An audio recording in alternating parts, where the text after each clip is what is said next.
काय व मंडळी, आवाज ऐकतायत ना? किती कुरकुरीत आणि क्रंची झालेले आहेत. एवढे जातून सॉफ्ट आणि जाळीदार आहेत बरं का.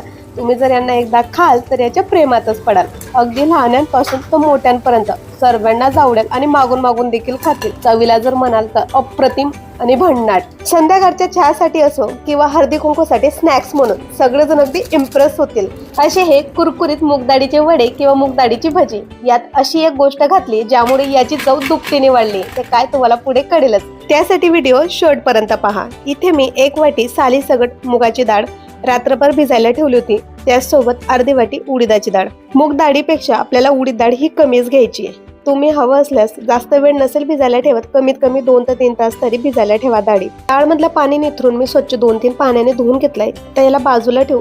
एक सिक्रेट मसाला तयार करून घेऊ. त्यासाठी इथं मी अर्धी चमची काळी मिरी, 1 चमची धना, 1 चमची बडीशोप आणि अर्धी चमची जिरे, त्याचसोबत 2 ते 3 सुकी लाल मिरची घेतल्यात. याला छान आपल्याला खरपूस भाजून घ्यायचंय, जास्त जाळायचं नाहीये. ह्या मसाल्यामुळे आपल्या वड्यांची किंवा आपल्या भजींची चव तुम्हाला सांगते मी अप्रतिम आणि भन्नाट होते.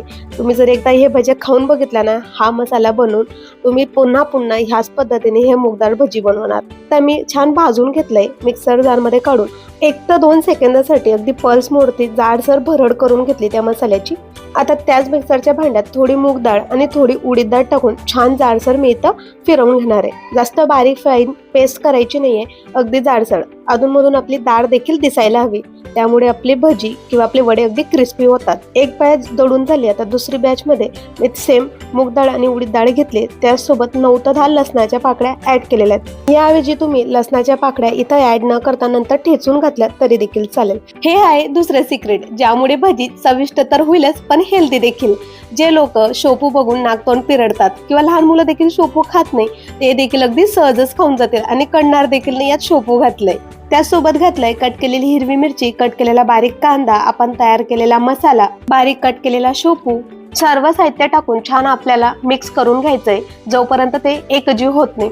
ह्या मिश्रणात कुठल्याही प्रकारचे गरम मसाला, धना पावडर काहीही घालायची गरज नाही. आपण जो तयार केलेला मसाला आहे त्यामध्येच अगदी अप्रतिम आणि चविष्ट होतात हे वडे. छान मिक्स करून झालं की असे छोटे छोटे गोळे तयार करून घ्यायचे किंवा जसं आपण भजी करतो तसे. आता इथे मी कढईमध्ये तेल गरम करायला घेतलंय. तेल छान तापलं की लगेच मी त्यात छोटे तयार केलेले गोळे सोडून घेते. ही तर मी एका बॅच मध्ये कमीत कमी 8 ते 9 असे एवढे गोळे टाकून घेतलेत किंवा वडे टाकून घेतलेत. हे वडे आपल्याला छान गोल्डन ब्राऊन रंग येईल किंवा छान कुरकुरीत होईपर्यंत तळून घ्यायचेत. एक बॅच तळायला मला इथं 5 ते 6 मिनिटं लागलेली आहेत. जर तुम्ही फुल गॅस केला तर अगदी पटकन तळून होतील, पण आतमध्ये छान शिजले जाणार नाहीत. तुम्हाला जर हे वडे छान आतमध्ये पण देखील शिजायला हवेत आणि बाहेरून देखील कुरकुरीत व्हायला हवेत तर मीडियमच गॅस ठेवा. जर स्लो केला तर तेल जास्त पितील आणि फुल केला तर फक्त वरूनच क्रिस्पी होतील. ह्या पद्धतीने माझी एक बॅच तळून झाली. तर बघताच क्षणी तुम्हाला कळलं असेल आवाजावरनं वडे किती कुरकुरीत आणि क्रिस्पी झालेत. दिसायला देखील अगदी सुरेख आणि रंग देखील अप्रतिम आलेला आहे. अगदी बघताच क्षणी तोंडाला पाणी येईल असं. अशाच पद्धतीने मी दुसरी बॅच देखील तळून घेतलेली आहे. इथं बघा तुम्ही किती कुरकुरीत आणि आतून तेवढे सॉफ्ट आणि जाळीदार देखील आहेत. हे वडे चवीला तर अप्रतिम आहेत, पण त्याचसोबत हेल्दी देखील. त्यात शोपू घातल्यामुळे अगदी बघताच क्षणी तोंडाला पाणी आणेल असे. मग तुम्ही कसली वाट बघता? जा आणि पटकन बनवा मूगडाळीचे वडे या हळदी कुंकूला स्नॅक्स. सर्वांना इम्प्रेस करा आणि कसे झाले मला नक्कीच कमेंट मध्ये कळवा. रेसिपी आवडल्यास व्हिडिओला लाईक करा, शेअर करा, चॅनलला सबस्क्राईब करायला विसरू नका. भेटू अशाच छानशा रेसिपी सोबत. तोपर्यंत मस्त खा आणि स्वस्त राहा.